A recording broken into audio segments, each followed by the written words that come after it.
Hello मेरे प्यारे प्यारे चुनमुनूस, कैसे हो आप सब लोग। आई होप सब बढ़िया है। मैं हूं जोरा मोहिनी, आपकी बायोलॉजी एजुकेटर, और स्वागत है आप सबका सुधांशु एमबीबीएस यूट्यूब चैनल और सोना मोहिनी बायोलॉजी पर। तो आज का जो टॉपिक है वो है प्लांट हॉर्मोन्स, प्लांट के ग्रोथ हॉर्मोन्स। अब देखो, ये टॉपिक मैंने ऐसे क्यों चूज किया, क्योंकि तुम्हें पता है ये जो प्लांट ग्रोथ हार्मोन वाला टॉपिक है, इसमें गिनती के कितने हॉर्मोन्स हैं? 5 हॉर्मोन्स हैं, है ना।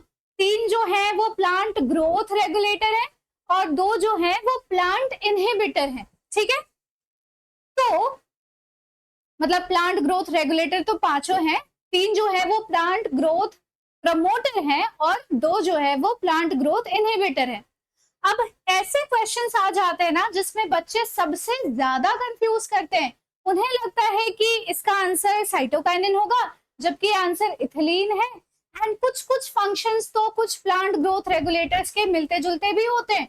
तो कैसे डिफर समझ पाओगे, कैसे डिफ्रेंशिएट कर पाओगे उन हॉर्मोन्स में और उन पीजीएस में, ये सारी चीजें हम लोग आज पूरा का पूरा कवर करने वाले हैं। आपके रीनीट एग्जाम के लिए ये टॉपिक मोस्ट इंपॉर्टेंट है, क्योंकि आपको पता होना चाहिए एक क्वेश्चन, एटलीस्ट एक क्वेश्चन तो आना ही आना है। हालांकि जब मैं आप लोगों को पीवाईक्यूज कराऊंगी ना at the end of this video, तो आपको रियलाइज होगा कि किसी किसी साल तो इस टॉपिक से 2-2 क्वेश्चंस पूछे गए।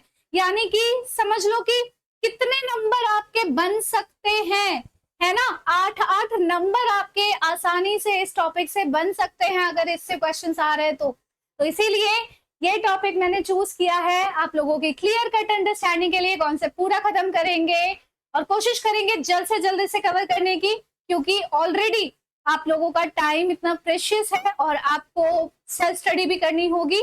इसीलिए मैं बहुत ज्यादा टाइम नहीं लूंगी, लेकिन एक एक चीज जो मैं आपको बताऊंगी, हर एक प्लांट ग्रोथ रेगुलेटर के बारे में, हर एक प्लांट ग्रोथ हार्मोन के बारे में, वो सब कुछ आपको हमेशा के लिए याद हो जाएगा। तो चलो शुरू करते हैं बिना किसी देरी के। ऑल प्लांट ग्रोथ हार्मोन्स में जो प्लांट ग्रोथ हार्मोन्स एक्चुअल में होते हैं ना, उनका काम होता है रेगुलेशन करना। रेगुलेशन सिर्फ प्रमोटर ही नहीं कर सकता, इनहिबिटर भी कर सकता है। मोस्ट ऑफ द टाइम ऐसा होता है कि प्लांट में ग्रोथ की जरूरत नहीं है, प्लांट में उस टाइम पे कोई पर्टिकुलर एक्टिविटी ना होने की ज्यादा जरूरत है। ठीक है, लीफ फॉल होने की जरूरत है, फ्रूट के फॉल होने की जरूरत है, सेनेसेंस आने की जरूरत है, डॉर्मेंसी आने की जरूरत है। ठीक है, डॉर्मेंसी क्या होता है, सेनेसेंस क्या होता है, ये सब अभी हम लोग समझेंगे। ठीक है, चलो। तो प्लांट ग्रोथ रेगुलेटर्स 2 तरीके के होते हैं बच्चों, फटाफट से देखो। एक होता है प्लांट ग्रोथ प्रमोटर, जो कि ग्रोथ प्रमोटिंग एक्टिविटीज करवाता है प्लांट में। प्रमोटिंग एक्टिविटीज हो गई जैसे कि स्टेम के की लेंथ का बढ़ना, ठीक है, बहुत सारे लीव्स और ब्रांचेस बन जाना, ठीक है, फ्रूट का फॉर्मेशन होना, राइट। उसके अलावा सेल डिवीजन करवाना, ये सब ग्रोथ करवा रहा है, ग्रोथ को बढ़ावा दिया जा रहा है। और दूसरा होता है प्लांट ग्रोथ इनहिबिटर, जो कि प्लांट की ग्रोथ को इनहिबिट कराता है, सप्रेस कराता है।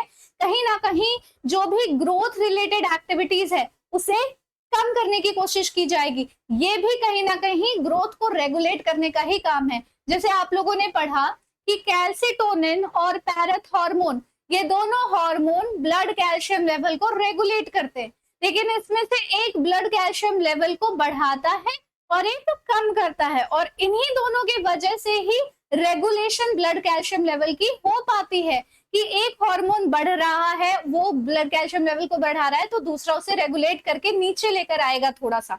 सेम यही चीज यहाँ पर भी अप्लाई की जा रही है। तो सबसे पहले हम पढ़ेंगे ऑक्सिन्स के बारे में, which is a plant growth promoter. तो देखो क्या लिखा हुआ है, the first phyto hormone. Phyto hormone का मतलब होता है प्लांट में पाए जाने वाले हार्मोन। फाइटो का मतलब हो गया प्लांट, हार्मोन मतलब हार्मोन, ठीक है। To be discovered is the auxin. सबसे पहले ऑक्सिन की ही डिस्कवरी हुई थी प्लांट ग्रोथ रेगुलेटर्स में से, and it was discovered by a biologist जिसका नाम था चार्ल्स डार्विन। इनका नाम तो सब लोग जानते हैं, अगर आप बायोलॉजी के स्टूडेंट हो चार्ल्स डार्विन को नहीं जानते तो नीट का एग्जाम मत ही दो। Auxins are one of the most important plant hormones. क्यों इंपॉर्टेंट है? क्योंकि बहुत basic basic growth related activities जो है वो ऑक्सिन करवा रहा है। चीफ नेचुरली अकरिंग ऑक्सिन, अच्छा ऑक्सिन एक ऐसा हार्मोन है जो नेचुरली भी अकर करता है और उसे सिंथेटिकली बनाया भी जाता है।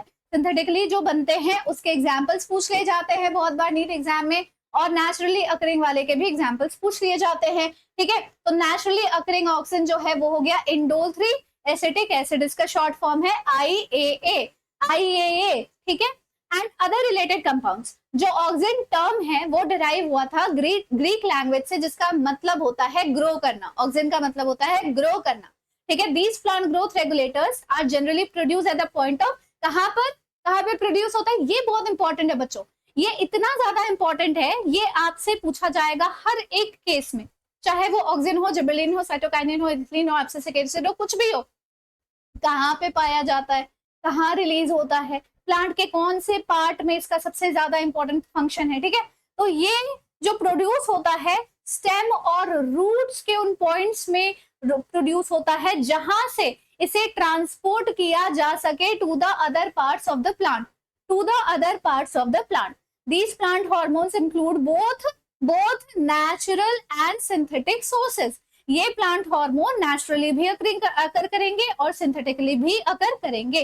इंडोल 3 एसिटिक एसिड और इंडोल ब्यूटेरिक एसिड ये नेचुरल प्लांट सोर्सेस से ऑब्टेन किए जाते हैं, यानी कि IAA और IBA ये दोनों हो गए नेचुरल, ये दोनों हो गए नेचुरल।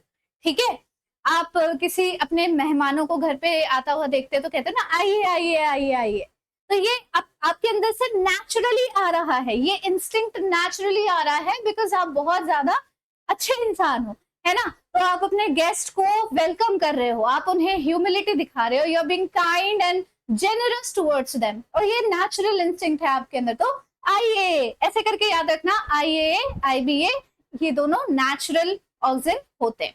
ठीक है, उसके बाद whereas naphthalene acetic acid and two four dichlorophenoxy acid ये ऑब्टेन किए जाते हैं सिंथेटिक सोर्सेस से। नाम ही सिंथेटिकली बनाया हुआ सा लग रहा है, नाम में ही इतनी सारे केमिकल कॉम्पोजिशन है, आपको समझ में आ ही जाएगा कि ये केमिकली सिंथेसाइज किया गया है। अब हम सीधे मुद्दे पर आते हैं बच्चों कि ऑक्सिन का काम क्या है। पॉइंट वाइज मैंने सारे फंक्शंस इसके लिए यहाँ पर नोट कर लिए हैं। कुछ चीजें आपकी एनसीईआरटी में दी होंगी, कुछ चीजें आपकी एनसीईआरटी में नहीं भी दी होंगी, लेकिन जो नहीं भी दिया है वो भी आपको पढ़ना है। और बहुत ज्यादा ऐसा कुछ नहीं है कि नहीं दिया है फिर भी मैम ने भरा पूरा पोथा निकाल दिया है पढ़ने के लिए और टाइम नहीं बचा, ऐसा कुछ भी नहीं है। एनसीईआरटी में सब कुछ दिया होता है, बट वो इतना कंसाइज मैनर में दिया होता है कि उससे अगर आप एक्सप्लेनेटरी वे में देखोगे तो वो थोड़ा ज्यादा होगा। तो बस यही चीजें लिखी हुई है कि ये फैसिलिटेट करता है प्लांट में फ्लावरिंग को। ठीक है, use in the process of plant propagation. Propagation में क्यों यूज किया जाता है, क्योंकि ये ग्रोथ रिलेटेड प्लांट हार्मोन है और ये स्टेम और रूट्स के उन पॉइंट्स में पाए जाते हैं जहां से वो ट्रांसपोर्ट हो सके to the other parts of the plant. ठीक है, use by gardeners to keep lawns free from weeds. ठीक है, involve in the initiation of root in stem cuttings. ठीक है, स्टेम कटिंग्स में इसको यूज किया जाएगा। Prevention of dropping of leaves and fruits at early stages. तो ये क्या करता है, इंटैक्ट रखता है फ्रूट्स और लीव्स को, ताकि ये बहुत पहले ही ना गिर जाए, इनका फॉल ना हो जाए। ठीक है, फॉल कराने वाला हार्मोन डिफरेंट होता है और फॉल ना कराने वाला हार्मोन डिफरेंट होता है, ये नहीं कराने वाला हार्मोन है। उसके बाद regulate xylem differentiation and assistant cell division. तो जाइलम का डिफरेंशिएशन ये करवा रहा है, जाइलम का काम होता है वाटर एंड मिनरल्स का ट्रांसपोर्टेशन करना to the different parts of the plant, तो उसको डिफरेंशिएट कराएगा। यानी कि ये एक ऐसा ऑक्सिन है जो जाइलम डिफरेंशिएट करवा के प्लांट में हर जगह वाटर एंड मिनरल को फैसिलिटेट कराने का काम कर रहा है। Auxins are widely used as herbicide to kill dicot weeds. तो यहाँ पर वीड रिमूवल के लिए 2 बार लिखा जा चुका है ऑक्सिन का फंक्शन, यानी this is kind of important one. ठीक है, used to produce fruit without proceeding fertilization. बिना फर्टिलाइजेशन किए फ्रूट का प्रोडक्शन हो रहा है। Promote natural detachment of older leaves and fruits. Natural detachment यानी कि एब्सिशन। एब्सिशन मतलब होता है फॉल करना। ठीक है, लीफ फॉलिंग का, जैसे फॉल एक सीजन होता है ना, है ना, जहां पर लीफ सारे पतझड़ का मौसम जो होता है, सारे पत्ते झड़ जाते हैं ट्रीज एंड प्लांट्स में से। तो ये नेचुरली अगर कोई जो लीव्स है वो ओल्ड हो चुके हैं बहुत ज्यादा, ठीक है, तो उन्हें नेचुरली फॉल कराने का ये प्रमोशन करवाएगा, ठीक है, नेचुरली डिटैच करवाएगा ओल्डर लीव्स एंड फ्रूट्स को। अपाइकल डोमिनेंस सबसे इंपॉर्टेंट अगर कोई फंक्शन है तो वो लास्ट में लिखा हुआ है, दैट इज अपाइकल डोमिनेंस। ये अगर कर सकता है which the growth of lateral bird is inhibited by the growth of apical birds. तुम लोगों ने कभी ना कभी देखा होगा एक ऐसा पौधा जो बहुत तेजी से बहुत जल्दी ही बहुत लंबा हो गया, लेकिन उसके ब्रांचेस नहीं निकल पाए, वो सिर्फ लंबू सा हो गया है, एंड में उसके टिप है, थोड़े बहुत लीव्स है, थोड़े बहुत एक दो फ्लावर्स निकल रहे हैं, लेकिन वो स्टेम इतनी लंबी हो चुकी है उसके ज्यादा कोई ब्रांचेस ही नहीं है, वो प्लांट फला फूला सा लग ही नहीं रहा है, वो बिल्कुल कंकाल सा लग रहा है, स्केलेटन सा लग रहा है ना। तो ऐसे केस में ऑक्सिन अप्लाई किया जाता है ताकि अपाइकल डोमिनेंस में ये काम आ सके। अपाइकल डोमिनेंस में ये काम आ सके का मतलब क्या है, जो चीज मैं आपको बता रही हूँ कि लेंथ बढ़ जाती है लेकिन विड्थ नहीं बढ़ती, that is apical dominance. Apex में प्रेजेंट है ऑक्सिन, जब आप उसे कट करोगे, जब आप स्टेम की कटिंग करोगे तो लेटरल बड्स निकलने शुरू हो जाएंगे, लीव्स निकलने शुरू हो जाएंगे और ब्रांचेस निकलने शुरू हो जाएंगे। तो ये एक बहुत इंपॉर्टेंट फैक्टर है ऑक्सिन का। Now in such cases shoot caps में बी रिमूव, शूट कैप्स को रिमूव करेंगे और इससे क्या होगा, और इससे क्या होगा, जो लेटरल बर्ड्स है, जो लेटरल ब्रांचेस है, they will be born out of the plant. Now these are produced by the apex of root and shoot. क्यों apex of root and shoot पे प्रोड्यूस होता है ऑक्सिन, तो उसे कट करोगे तो ऑक्सिन के द्वारा होने वाली अपाइकल डोमिनेंस का असर कम होगा, ठीक है। चलिए फिर आ जाते हैं हम लोग जिबरेलिन पर। एक extensive chemical family based on the ent gibberellin structure. The first gibberellin to be discovered was gibberellic acid. Now there are more than 100 types of gibberellins mainly gathered from a variety of organism from fungi to higher plants। Acidic होते हैं, बहुत important है बच्चों, acidic PGR कौन है, gibberellic acid, ठीक है, and are denoted by Ga1 Ga2 Ga3 etcetera. Then अब इसके फंक्शंस बहुत ही इंटरेस्टिंग, बहुत अच्छा सा एक ट्रिक या निमोनिक बताऊंगी, तुम कभी नहीं भूल पाओगे। ना फंक्शन क्या है जिब्रेलिन का, सेनेसेंस डिले कराता है फ्रूट में, फ्रूट में सेनेसेंस डिले कराता है। व्हाट इज सेनेसेंस, एज को सेनेसेंस कहते हैं, बुढ़ापा, जल्दी फ्रूट पक के गिर नहीं जाएगा, वो बना रहेगा प्लांट में लंबे समय तक के लिए, ताकि इसकी मार्केटिंग पीरियड थोड़ी और लंबी चले, ठीक है। अगर कोई फल बहुत तेजी से पक के गिरने लग जाए तो वो मार्केट में बहुत जल्दी खत्म होने लग जाएगा। आम का सीजन आ गया है ना, अगर आपको सिर्फ 15 दिन आम खाने को मिले तो आपको कितना बुरा सा लगेगा कि यार अच्छे से एंजॉय भी नहीं कर पाए, आम आके चला गया। जैसे लीची आके चली भी जाती है, पता नहीं चलता, बहुत शॉर्ट ड्यूरेशन के लिए वो आती है, लेकिन मैंगो अच्छा खासा समर का टाइम पीरियड बना रहता है ना। तो ये चीज करवाएगा। Involve in leaf expansion, leaf expansion में gibberellic acid is very useful. Break bud and seed dormancy, dormancy का मतलब होता है period of inactivity, period of inactivity. Inactivity का मतलब क्या हो गया, जिस टाइम पर किसी भी तरह की ग्रोथ प्लांट में नहीं हो रही है, जिस टाइम पर किसी भी तरह की ग्रोथ प्लांट में नहीं हो रही है उसे ब्रेक करता है। कभी कभी आप लोगों ने देखा होगा कोई ऐसा पौधा जिसमें फ्लावरिंग हो रही है बहुत अच्छे तरीके से, एक बड है, ठीक है, एक छोटी सी कली है, वो खिल ही नहीं रही है, तुम 2 दिन बाद देख रहे हो वो अभी भी बड है, तुम 1 हफ्ते बाद देख रहे हो वो अभी भी बड है। मेरे घर पे एक वो था, प्लांट था रोज का, ठीक है, अब रोज का भी और कनेर का फूल आपको पता होगा येलो कलर का होता है। अब उसमें हम लोगों ने देखा कि 2-3 बर्ड्स ऐसी थी जो फ्लावरिंग ही नहीं कर रही थी, वो तो मतलब बड ही है। कई बार मैं छोटी थी ना उस टाइम, तो मैं ना उसे खोलने की कोशिश करती थी कि क्या पता उसके सेपल्स निकाल दूंगी ना तो उसके पेटल्स अपने आप बाहर निकलेंगे, बट ऐसा तो होता नहीं है। तो यही होती है बड डॉर्मेंसी, ठीक है, या फिर सीड डॉर्मेंसी। सीड जो जर्मिनेट करने का नाम ही ना ले, लेकिन जब इसका टाइम आएगा, जब इसकी डोरमेंसी पीरियड खत्म होगी, जब ये डोरमेंट स्टेज से बाहर आएगा तो एकदम से जर्मिनेट कर जाएगा। वैसे ही बर्ड जब डोरमेंट स्टेज से बाहर आती है तो एकदम से जर्मिनेट कर जाती है। मतलब 1 महीने हो गए, हमने उस बर्ड को बर्ड ही देखा, और फिर रात में हम सोए, सुबह में वो बर्ड खिल चुका था, वो कली जो है वो फूल बन चुकी थी। We were so happy that time. तो ये चीज होती है, ठीक है। Promote bolting in cabbage and beet. Bolting का मतलब क्या होता है? बहुत सारे लेयर्स बनाना। कैबेज में आपने देखा है ना, पत्तों की लेयर्स होती है, एक रोजिएट फॉर्मेशन होता है उसका। Then facilitate elongation of fruit such as apples and enhance their shape. तो बहुत सारे ऐसे फ्रूट्स हैं जिनका शेप थोड़ा इनहांस हुआ है, वो और ज्यादा इलोंगेट हुए हैं। ग्रेप का स्टॉक आपने देखा होगा आपके एनसीईआरटी में, वो थोड़े लंबे हो जाते हैं। ये सारी चीजें जो है ना, ये इसके एप्लीकेशन से पॉसिबल है।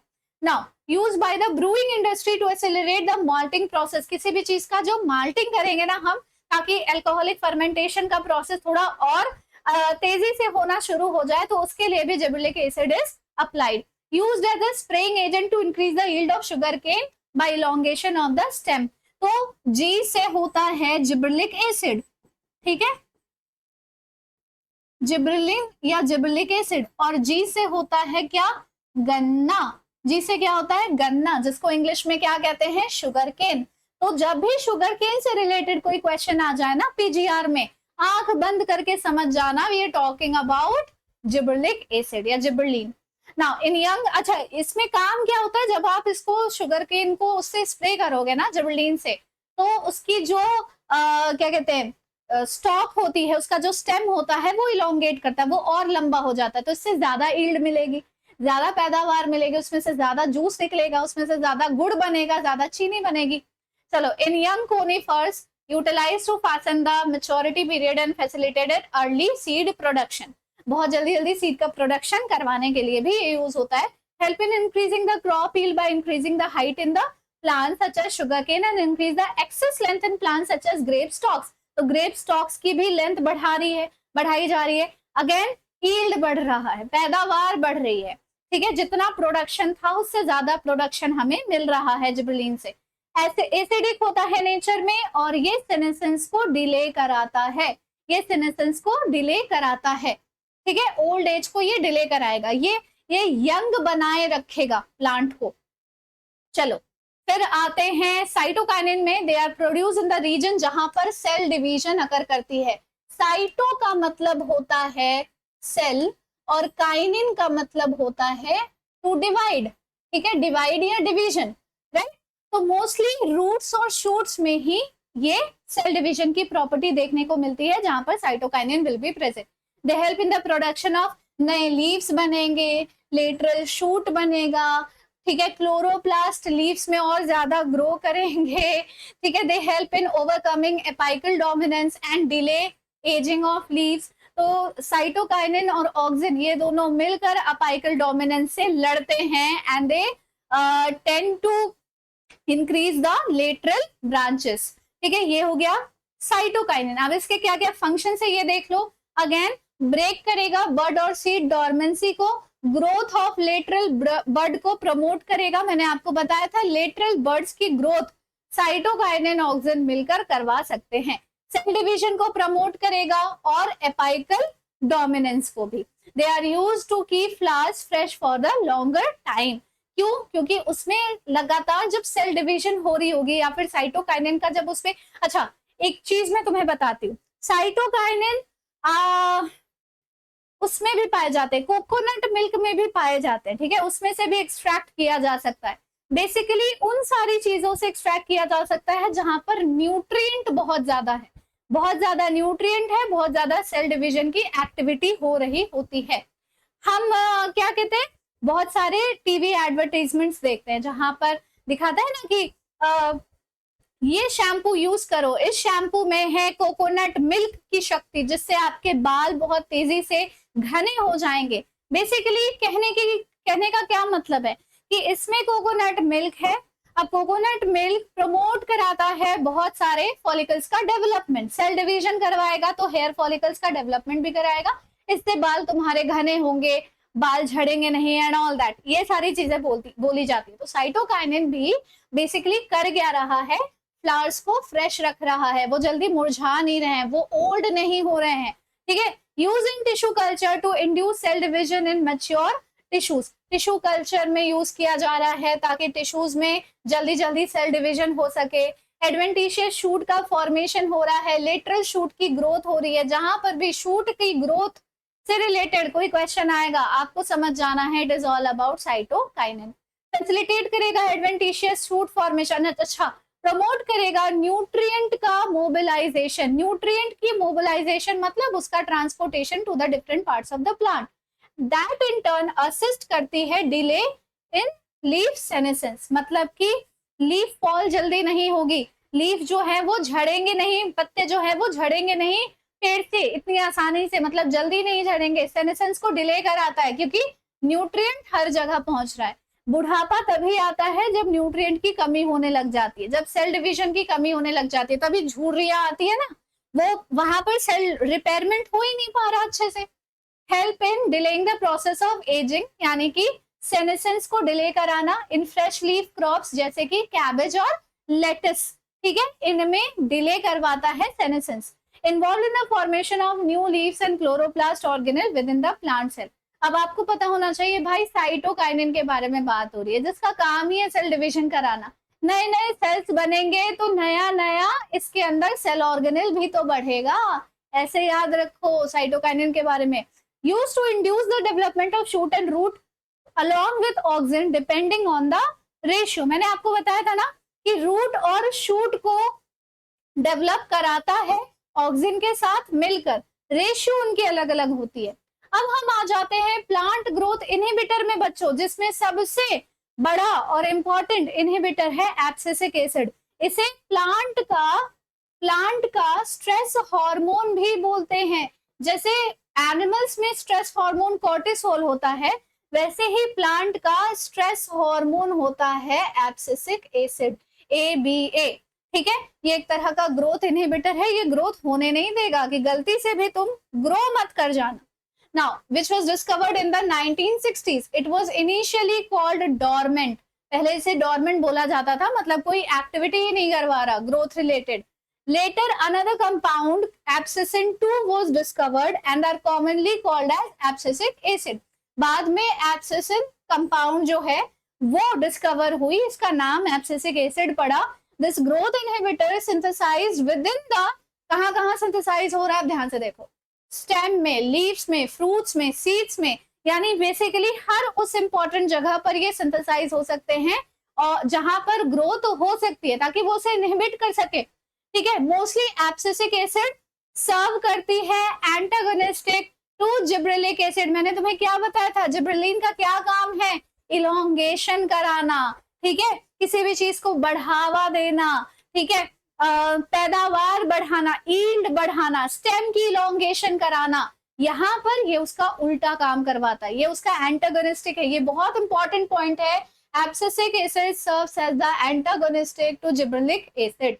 It is also known as a stress hormone as it helps by increasing the plant tolerance to various types of stresses. अब हमें लगता होगा कि भाई कोई चीज प्लांट की ग्रोथ को इनहिबिट करा रही है, यानी कि उसे सप्रेस कर रही है, तो ये तो बुरी हार्मोन हो गई ना, ये तो स्ट्रेस पैदा करवा रही है। लेकिन ये कहीं ना कहीं प्लांट को अलग अलग एबायोटिक स्ट्रेसेस से लड़ने की क्षमता, उसकी कैपेसिटी बढ़ाती है। मान लो ड्रॉट की कंडीशन आ गई तो प्लांट मरेगा नहीं, वो सिर्फ अपनी सारी एक्टिविटीज थोड़ी देर के लिए बंद कर देगा, बट वो जिंदा रहेगा। मान लो बहुत बुरा मौसम चल रहा है, ठीक है, टेम्परेचर बहुत हाई है या बहुत लो है, ऐसे कंडीशंस में भी जहां पर स्ट्रेस हो सकता है प्लांट को, ये स्ट्रेस हार्मोन रिलीज होकर एब्सिशन करवा दे या डोरमेंसी लेकर आ जाए, पर प्लांट को ये मरने नहीं देगा, ये वापस से रिवाइव हो जाएगा। Okay, coming to the function, stimulate करता है स्टोमेटा की क्लोजिंग, ताकि स्ट्रेस हो गया है तो पानी बचाना है, इसीलिए स्टोमेटा क्लोज करवा रहे हैं, ठीक है। Helps in the maturation and development of seed, तुरंत सीड मैच्योर होगी, डेवलप होगी। Inhibit plant metabolism and seed germination, क्योंकि सीड जर्मिनेशन बहुत ज्यादा एटीपी खर्च करवाता है, बहुत ज्यादा एनर्जी रिक्वायरिंग प्रोसेस है, तो एनर्जी सेव की जाती है जब स्ट्रेस वाला माहौल चल रहा हो। तो अभी जैसे एनर्जी क्राइसिस का टाइम चल रहा है, तो मोदी जी ने कहा है ना कि सोना मत खरीदो, ज्यादा बाहर मत जाओ, फ्यूल कंजम्पशन कम करो, क्योंकि स्ट्रेस है। वैसे ही प्लांट में जब स्ट्रेस होगा तो एब्सिसिक एसिड खुद को रिलीज करा के प्लांट को ये इंडिकेट करेगा कि तुम अभी ऐसा कोई काम ना करो जिससे तुम्हारा स्ट्रेस और बढ़े। Okay, it is involve in regulating abscission and dormancy. Abscission का मतलब होता है प्लांट का पार्ट प्लांट से डिटैच होना, चाहे वो पतझड़ हो, पत्ते झड़े, या तो उसमें से बड निकल जाए, या तो फ्रूट की ड्रॉपिंग हो जाए, या फ्लावर की ड्रॉपिंग हो जाए, इसे हम एब्सिशन कहते हैं। डोरमेंसी यानी जिस हालत में वो पौधा या पेड़ अभी है वो लंबे समय तक उसी हालत में रहेगा, उसमें कोई किसी भी तरह की एक्टिविटी ग्रोथ रिलेटेड नहीं होगी। फिर it is widely used as spraying agent on trees to regulate dropping of fruit. तो इसको हम क्या करते हैं, जब हमें फ्रूट्स चाहिए होते हैं, फ्रूट की ड्रॉपिंग करानी होती है, तो भी हम इसे स्प्रे करवा देते हैं। Induces seed dormancy and aids in withstanding desiccation and various undesired growth factors। तो ये सीड की डॉर्मेंसी इंड्यूस कराता है ताकि सीड जितना देर से जर्मिनेट करेगा ना, उतना लंबा टाइम तक ये टिका रहेगा। तुरंत जर्मिनेट कर गया और गलत टाइम पर जर्मिनेट किया तो फिर वो नुकसान पौधे को ही है। चलो, तो अब आ जाते हैं हम लोग इथिलीन में। बच्चों, it is also a plant growth inhibitor. Simple है, एन इकलौता गैसियस प्लांट ग्रोथ रेगुलेटर है। ये गैस के फॉर्म में पाया जाता है, सिंथेसाइज होता है most of the plant organs में, इंक्लूड करता है राइपनिंग ऑफ फ्रूट और एजिंग टिश्यूज। ये अनसैचुरेटेड हाइड्रोकार्बन है जिसमें डबल कोवैलेंट बॉन्ड पाई जाती है between and adjacent two carbon atoms. ठीक है, बहुत सिंपल सा इसका तो वो है, स्ट्रक्चर है। इथिलीन को प्लांट ग्रोथ प्रमोटर और प्लांट ग्रोथ इनहिबिटर दोनों की तरह यूज किया जा सकता है अलग अलग समय पे। इथिलीन सिंथेसाइज होती है by the ripening fruits and ageing tissues. आप लोगों ने ना घर पे फ्रूट्स मंगाया होगा कभी ना कभी, वो फ्रूट्स रखा रह गया होगा लंबे समय तक, जैसे कि केले हो गए या फिर संतरे हो गए, ऑरेंजेस हो गए, है ना, जो बहुत टाइम तक वो रखा रह जाता है ना, उसमें से अजीब सी एल्कोहलिक सी स्मेल आती है ना, गैशियस सी स्मेल आती है। जब आप पके हुए, बहुत ज्यादा पके हुए केले खाओगे ना, अजीब सा तुम्हें वो वैसा लगेगा, एल्कोहलिक सा लगेगा, हल्का सा, है ना। यही है पीजीआर इथिलीन। वो जो हल्की एल्कोहलिक स्मेल आ रही है या फिर वो गैस जो उसमें से प्रोड्यूस हो रहा है, दैट इज योर इथिलीन। चलो, अब इसके फंक्शन देखेंगे। देखो इसका स्ट्रक्चर कितना सिंपल है। इथिलीन का डबल बॉन्ड है दोनों कार्बन कार्बन के बीच में, और हाइड्रोजन तो लगे हुए होते ही है। ये फ्लावरिंग कराता है मैंगो ट्री में, ये फ्लावरिंग कराता है मैंगो ट्री में इथिलीन। ठीक है, इसी के वजह से छोटी छोटी जो केरिया है, जो फूल है उसके मैंगो के, वो और ज्यादा खिलते हैं, फिर केरियां जल्दी जल्दी पकती हैं और फिर हमें मैंगो मिलता है। प्रमोट करता है पोटैटो ट्यूबर्स की स्प्राउटिंग, बहुत जल्दी उसमें से बर्ड्स निकलने लग जाएंगे, स्प्राउट्स निकलने लग जाएंगे। देन डॉर्मेंसी ऑफ सीड और बर्ड को ब्रेक कर देगा। भाई, इथिलीन गैस जो है ना, इतनी पावरफुल गैस है कि ये किसी भी चीज को, किसी भी फल को पका देगी तुरंत। ठीक है, टाइम से पहले ही पका देगी, सीड को जर्मिनेट करा देगी। Enhance respiration rate during ripening of fruit. क्यों कोई चीज पक जाती है? क्योंकि उसमें रेस्पिरेशन का प्रोसेस बहुत तेजी से होता है, तो रेस्पिरेटरी रेट बढ़ाने का काम इथिलीन का होता है। रबर ट्रीज में अप्लाई करके हम लेटेक्स के फ्लो को भी बढ़ा देते हैं, तो ज्यादा लेटेक्स कलेक्ट कर सकते हैं, जिससे अलग अलग तरह की इंडस्ट्रियल प्रोडक्ट्स बनाई जा सकती है। Facilitate senescence and abscission of both flowers and leaves. तो ये इतनी जल्दी जल्दी, मतलब समझ लो कि leaf fall, fruit dropping, flower dropping करवा देगा। Use to stimulate the ripening of fruits. ये तो समझ में आ ही गया कि पके हुए फलों से ये निकलता भी है और ये फलों को पकाता भी है। For example tomatoes and citrus fruits. अच्छा हाँ, टमेटोज में भी आप लोगों ने देखा होगा, कुछ टमेटो बिल्कुल ऑन द वर्ज ऑफ सड़ने के प्रोसेस में जाने ही वाले होते हैं। You feel a different kind of texture in those tomatoes. ठीक है, आप उसे स्मेल करोगे, you feel some gases are releasing, that is your ethylene. affects horizontal growth of seedlings and swelling of the axis and dicot seedlings. Then increase root hair का formation. Root hair का formation जब बढ़ता है तो root ज्यादा मजबूत हो जाती है ना, ज्यादा वो मिनरल एंड वाटर का अपटेक करेंगी. And growth does aid plant to expand their surface area for absorption. ज्यादा अब्जॉर्प्शन होगा अगर रूट क्या कहते हैं, रूट हेयर्स अगर ज्यादा डेवलप होंगे तो, राइट. तो ये सारी चीजें, इसी वजह से इथिलीन को प्लांट ग्रोथ रेगुलेटर और प्लांट ग्रोथ प्रमोटर और प्लांट ग्रोथ इनहिबिटर ये दोनों बोला गया है. अब हम आ जाते हैं बच्चों क्वेश्चन राउंड पे. फटाफट से देखिए, ये सारे आपके PYQs हैं. 2,4-D क्या चीज है, GA3 क्या चीज है, काइनेटिन क्या है और ABA क्या है. तो 2,4-D, what is 2,4-D? It is a herbicide. ठीक है, वीड्स रिमूव करने के लिए हम ऑक्सिन यूज करते हैं, याद आ रहा है, बताया था मैंने. तो A का हो जाएगा 3. GA3 वो क्या है, ब्रूइंग इंडस्ट्री में माल्टिंग के प्रोसेस को बढ़ावा देता है. ये ब्रूइंग इंडस्ट्री में माल्टिंग के प्रोसेस को ये बढ़ावा देता है बच्चों, याद आ रहा है कुछ? तो ये उसमें भी काम आ जाएगा. उसके बाद आ जाता है काइनेटिन. तो काइनेटिन यानी कि साइटोकाइनिन की बात हो रही है, न्यूट्रिएंट का मोबिलाइजेशन कराता है. बेसिकली जो इसके सामने सामने है यही इसका आंसर है, A3B1C4 और D2. A3B1C4 D2, C is the right answer. पहले ना आप एक काम करो, आप लोग खुद से क्वेश्चन करने की कोशिश करो. आप लोगों से हो पा रहा है, इट्स वेल एंड गुड. अगर नहीं हो पा रहा है, सिर्फ तभी आप लोगों को ये चीज अच्छे तरीके से समझनी है. हो पा रहा है, अपने आप को नंबर देना शुरू करो बच्चों. ठीक है, चलिए आगे चलते हैं अगले क्वेश्चन में. Which of the following phytohormone promote करता है nutrient mobilization? I said what I said. अगर आप लोगों ने मेरी पिछली वाली क्लास देखी होगी जिसमें मैं आपको मियोसिस पढ़ा रही थी, उस मियोसिस वाले लेक्चर में भी जितने भी क्वेश्चंस आए थे वो बिल्कुल प्रेडिक्टेबल क्वेश्चंस थे. आपको पता चल ही जाएगा कि कैसा क्वेश्चन पूछने वाला है, आपको तुरंत पता चल जाएगा. ठीक है, मोबिलाइजेशन और delay of leaf senescence in plant, ये नीट 2025 में पूछा हुआ क्वेश्चन है बच्चों, और इसका आंसर है साइटोकाइनिन. ठीक है, न्यूट्रिएंट मोबिलाइजेशन, कुछ ऐसे टर्म्स होते हैं जो टर्म आपको याद रखने ही रखने, उसी टर्म से आप सही आंसर तक पहुंच पाओगे. Auxin used by gardener to prepare weed free lawn but no damage is caused to the grass as auxin. Cause to grass as auxin क्या करता है, प्रमोट करता है apical dominance, promote abscission, does not affect mature monocot plant, can help in cell division in grasses to produce growth. आखिर auxin weeds को remove कर पा रहा है लेकिन वो बचा देता है ग्रासेस को, ऐसा कैसे? तो बेटा जी ये ना मैच्योर मोनोकॉट प्लांट्स को बिल्कुल भी अफेक्ट नहीं करता. तो आंसर यहां पर हो जाएगा इसका सी, आंसर हो जाएगा सी. ठीक है, ये याद रखना, मोनोकॉट प्लांट पर इसका मिनिमल इफेक्ट होता है, मिनिमल इफेक्ट होता है, ये याद कर लेना.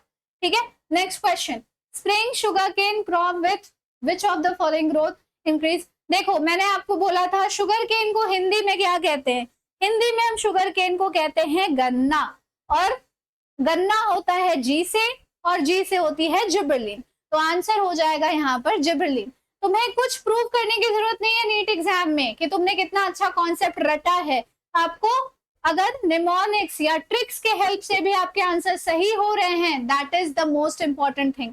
चलो मैच करो लिस्ट 1 को लिस्ट 2 से. Ethylene, cytokinin, ABA, gibberellin. तो देखो इंक्रीज करना है length of stem, promote senescence and abscission, delaying leaf senescence, inhibition of seed germination. Ethylene आखिर क्या काम करेगा बच्चों, इथिलीन क्या काम करेगा?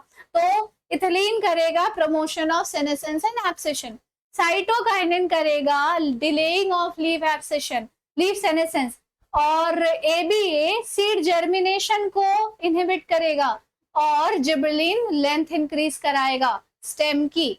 तो A2B3C4, A2B3C4 एक ही ऑप्शन है, that is B. Next question पे चलते हैं. Skoog observed that callus proliferated from the internal segments of tobacco stem when oxygen was applied with one of the following except. इसमें से किसको ऑक्सीजन के साथ अप्लाई किया गया था? ये पूछा जा रहा है।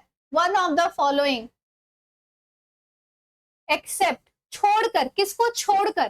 ठीक है, तो इन चारों में से किसे छोड़कर अप्लाई किया गया था ऑक्सीजन के साथ? Extract of vascular tissues, coconut milk, abscisic acid, east extract. तो ये तो बड़ा ही इंपॉर्टेंट सा क्वेश्चन हो गया बच्चों।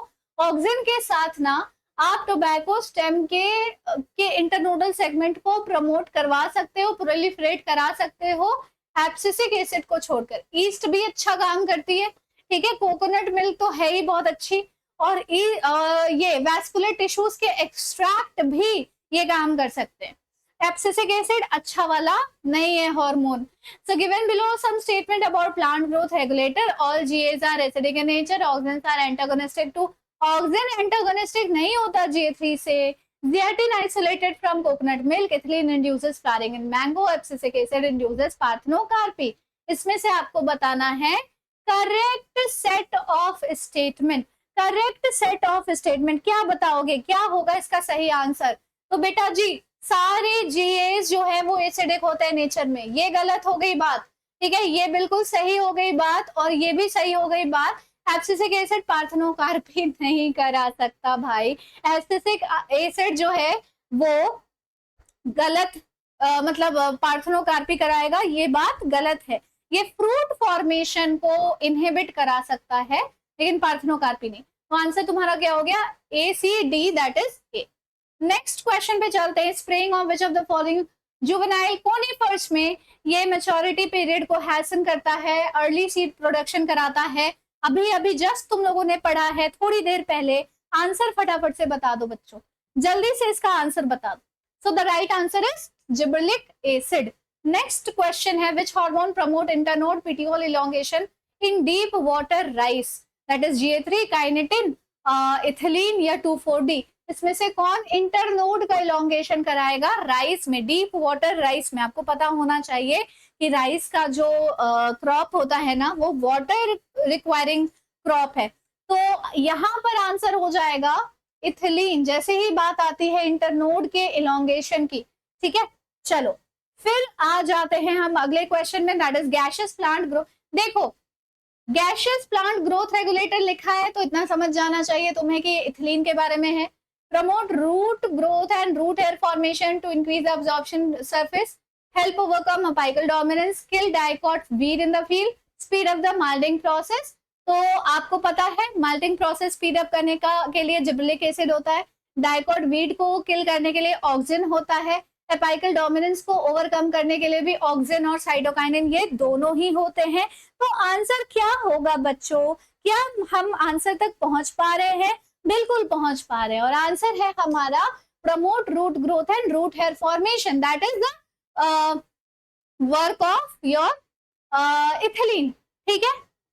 तो दैट इज ऑल। सो ये लेक्चर हमारा शॉर्ट एंड स्वीट सा कंप्लीट हो चुका है 38 to 40 मिनट्स के अंदर, और इस लेक्चर में आई होप आप लोगों को अब पूरी की पूरी प्लांट ग्रोथ हार्मोन्स अच्छे तरीके से प्रिपेयर हो गई होगी। इससे रिलेटेड कोई भी क्वेश्चन आएगा ना, ऐसा कभी नहीं होगा कि आप लोग नहीं कर पाओगे। तो आई होप आपको ये वीडियो अच्छी लगी हो, क्वेश्चंस आपको अच्छे से सॉल्व हो रहे हो। आप लोग मुझे कमेंट करके जरूर बताना कि अब आप अगली वीडियो कौन से टॉपिक पर चाहते हो। हालांकि हमने ऑलरेडी शेड्यूल शेयर कर दिया है, बट अगर कोई ऐसा टॉपिक हुआ जिसमें आप सच में बहुत ज्यादा प्रॉब्लम फेस कर रहे हो एंड हमें लगेगा कि ये क्वेश्चन सच में प्रॉब्लमैटिक है नीट के बच्चों के लिए, तो हम जरूर इस पर वीडियो बनाएंगे। तो मिलते हैं अगली वीडियो में, तब तक के लिए take care, thank you so much and bye bye.